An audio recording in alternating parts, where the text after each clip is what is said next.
13वां अध्याय। श्री भगवानुवाच। श्री भगवान बोले, हे अर्जुन, ये शरीर क्षेत्र इस नाम से कहा जाता है और इसको जो जानता है उसको क्षेत्रज्ञ इस नाम से उनके तत्व को जानने वाले ज्ञानी जन कहते हैं।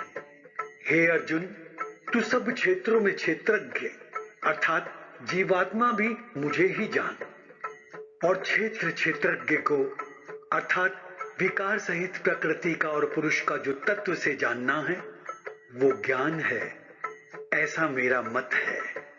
वो क्षेत्र जो और जैसा है तथा जिन विकारों वाला है और जिस कारण से जो हुआ है तथा वो क्षेत्रज्ञ भी जो और जिस प्रभाव वाला है, वो सब संक्षेप में मुझसे सुन। यह क्षेत्र और क्षेत्रज्ञ का तत्व ऋषियों द्वारा बहुत प्रकार से कहा गया है और विविध वेद मंत्रों द्वारा भी विभाग पूर्वक कहा गया है तथा भली भांति निश्चित किए हुए युक्त युक्त ब्रह्म सूत्र के पदों द्वारा भी कहा गया है।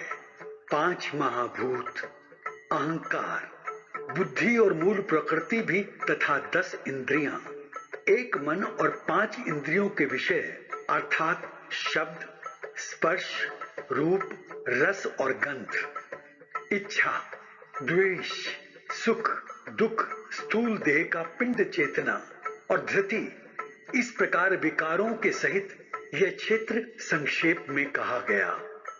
श्रेष्ठता के अभिमान का अभाव, दंभाचरण का अभाव, किसी भी प्राणी को किसी प्रकार भी ना सताना, क्षमा भाव, मन वाणी आदि की सरलता, श्रद्धा भक्ति सहित गुरु की सेवा, बाहर भीतर की शुद्धि, अंतःकरण की स्थिरता और मन इंद्रियों सहित शरीर का निग्रह, इस लोक और परलोक के संपूर्ण भोगों में आसक्ति का अभाव और अहंकार का भी अभाव, जन्म, मृत्यु, जरा और रोग आदि में दुख और दोषों का बार बार विचार करना, पुत्र, स्त्री, घर और धन आदि में आसक्ति का अभाव, ममता का ना होना तथा प्रिय और अप्रिय की प्राप्ति में सदा ही चित्त का सम रहना, मुझ परमेश्वर में अनन्य योग के द्वारा अव्यभिचारिणी भक्ति, एकांत और शुद्ध देश में रहने का स्वभाव और विषयासक्त मनुष्यों के समुदाय में प्रेम का ना होना, अध्यात्म ज्ञान में नित्य स्थिति और तत्व ज्ञान के अर्थ रूप परमात्मा को ही देखना, ये सब ज्ञान है और जो इससे विपरीत है वो अज्ञान है, ऐसा कहा है। जो जानने योग्य है तथा जिसको जानकर मनुष्य परमानंद को प्राप्त होता है उसको भली भांति कहूंगा। वो अनादि वाला पर ब्रह्म ना तो सत्य ही कहा जाता है ना असत ही। वो सब और हाथ पैर वाला, सब और नेत्र, सिर और मुख वाला तथा सब और कान वाला है, क्योंकि वो संसार में सबको व्याप्त करके स्थित है।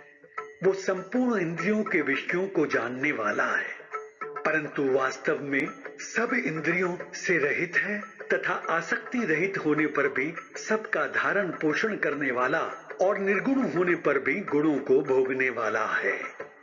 वो चराचर सब भूतों के बाहर भीतर परिपूर्ण है और चर अचर भी वही है, और वो सूक्ष्म होने से अभिज्ञेय है तथा अति समीप में और दूर में भी स्थित वही है।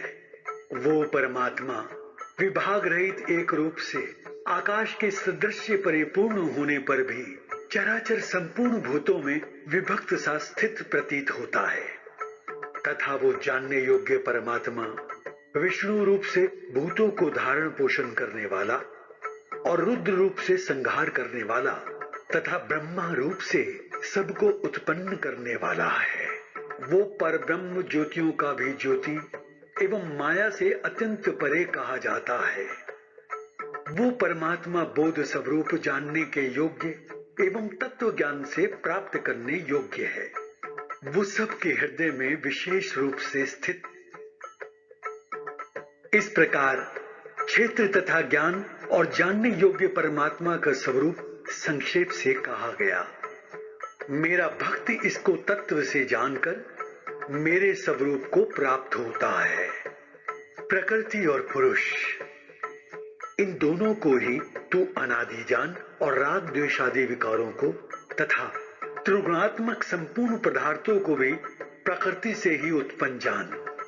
कार्य और करण को उत्पन्न करने में हेतु प्रकृति कही जाती है और जीवात्मा सुख दुखों के भोक्तापन में अर्थात भोगने में हेतु कहा जाता है।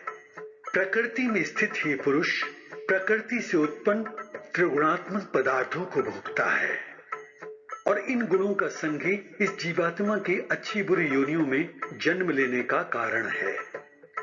इस देह में स्थित ही आत्मा वास्तव में परमात्मा ही है।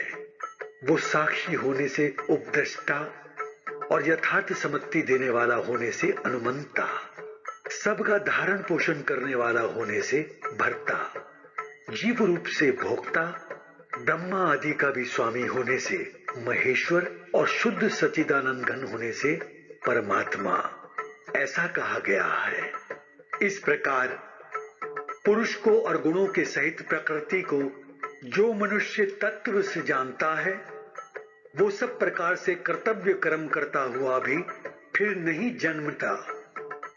उस परमात्मा को कितने ही मनुष्य तो शुद्ध हुई सूक्ष्म बुद्धि से ध्यान के द्वारा हृदय में देखते हैं, अन्य कितने ही ज्ञान योग के द्वारा और कितने ही कर्म योग के द्वारा देखते हैं, अर्थात प्राप्त करते हैं। परंतु इनसे दूसरे अर्थात जो मंद बुद्धि वाले पुरुष हैं, वे इस प्रकार ना जानते हुए दूसरों से अर्थात तत्व के जानने वाले पुरुषों से सुनकर ही तद अनुसार उपासना करते हैं और वे श्रवण परायण पुरुष भी मृत्यु रूप संसार सागर को निस्संदेह तर जाते हैं। हे अर्जुन, यावन्य मात्र जितने भी स्थावर जंगम प्राणी उत्पन्न होते हैं, उन सबको तू क्षेत्र और क्षेत्रज्ञ के संयोग से ही उत्पन्न जान। जो पुरुष नष्ट होते हुए सब चराचर भूतों में परमेश्वर को नाश रहित और संभाव से स्थित देखता है, वही यथार्थ देखता है। क्योंकि जो पुरुष सब में संभाव से स्थित परमेश्वर को समान देखता हुआ अपने द्वारा अपने को नष्ट नहीं करता, इससे वो परम गति को प्राप्त होता है। और जो पुरुष संपूर्ण कर्मों को सब प्रकार से प्रकृति के द्वारा ही किए जाते हुए देखता है और आत्मा को अकर्ता देखता है, वही यथार्थ देखता है।